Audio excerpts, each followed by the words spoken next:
Hi there. So, what's going on with you guys today? For me, it was just, what would I say?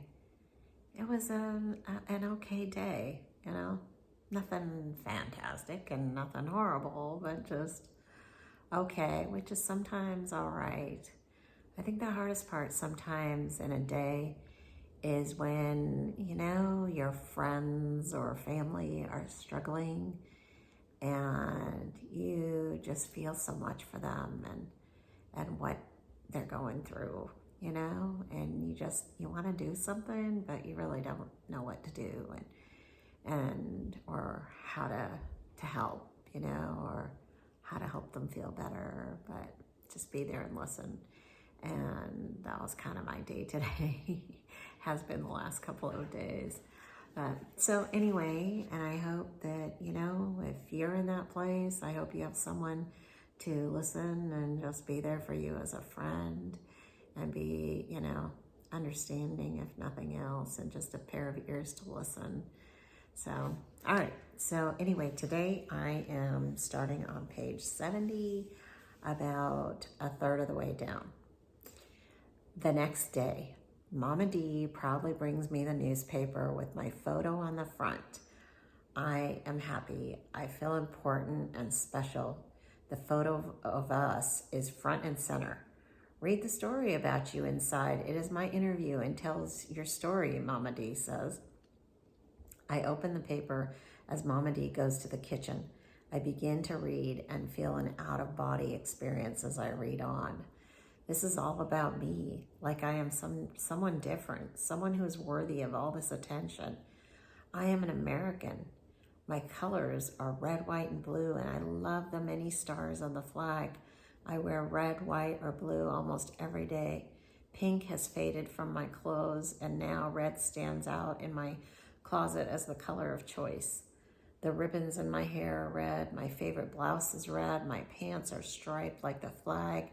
I ooze with American pride. I am American. I read on.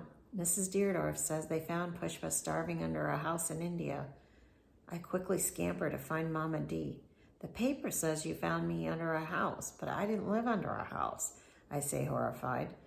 I don't want people to think that about me. Yes, you lived under a house. You lived under Rubia's house, she explains.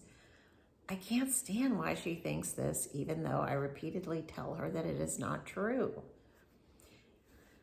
2 years earlier, the pop radio station has a contest, and Mama D insists that I write my story to win.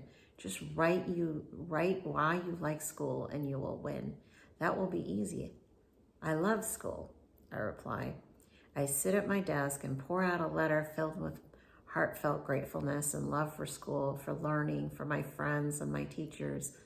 Look, Mama, I am finished. I think I will win that contest.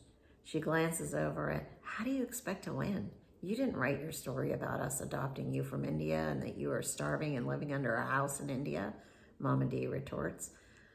I didn't live under a house, I reply angrily.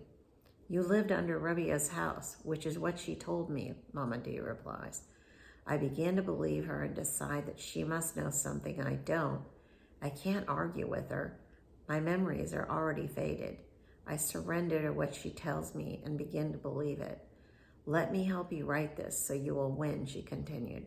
She grabs the letter and tells me to get another piece of paper. Let's start all over.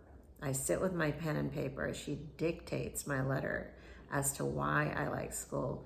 I was adopted and lived under a house. I had no opportunity to go to school. I was poor and starving. She dictates the entire letter. I write verbatim. The radio announces my win. On the outside, I am the winner with my letter read on the radio, but on the inside, I am angry for not really writing it myself.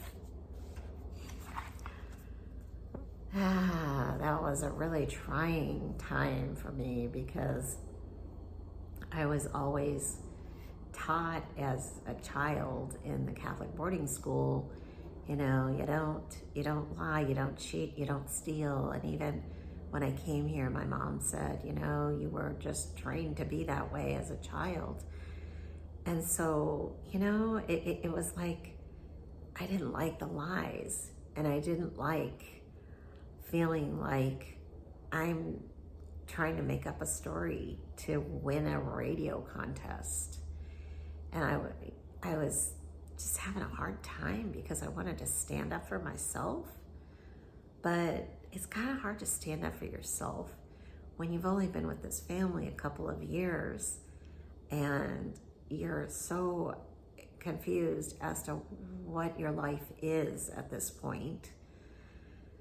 And just, having her dictate that letter to me, it was really hard to sit there and write that letter. I felt just so like a piece of crap for making up whatever she was telling me was the truth. That in my heart of hearts, I knew it was not the truth, but I didn't know how to get it to her. I didn't know how to get through to her. And she was not about to listen to a child that, she'd only known for a couple of years. And I don't think she thought I would remember anything, maybe. I don't know. But I had a hard time winning that contest. I won it, and, it just felt like the whole thing was a farce. And same thing with the newspaper article. It really bothered me that there were lies in there that I knew were not true. And I didn't know how to get it across to my family or to anybody that was not the truth. But, sometimes I don't know if my mom really knew the truth. Sometimes I think she didn't really know. She didn't know the truth, that I didn't live under a house. That's just what she was told, and she took it to heart, what she was told. So it took me a long time to get over that and to accept and maybe even forgive my mother for, making me feel like a fake. Took me decades, really, to get over that. And I still kind of, think, God, that's a terrible thing to do to a child, But I can separate myself from my story now, which I couldn't do before. Before, I carried that around, and that anger and that feeling of, why do you have to make up a story about me just to get attention on you as being this savior and a good mother and all this kind of stuff. And so anyway, I know that's a lot. But that's all I have to say tonight. And thank you. I appreciate you again for listening and just following along and being such a support to me and my story. I appreciate you.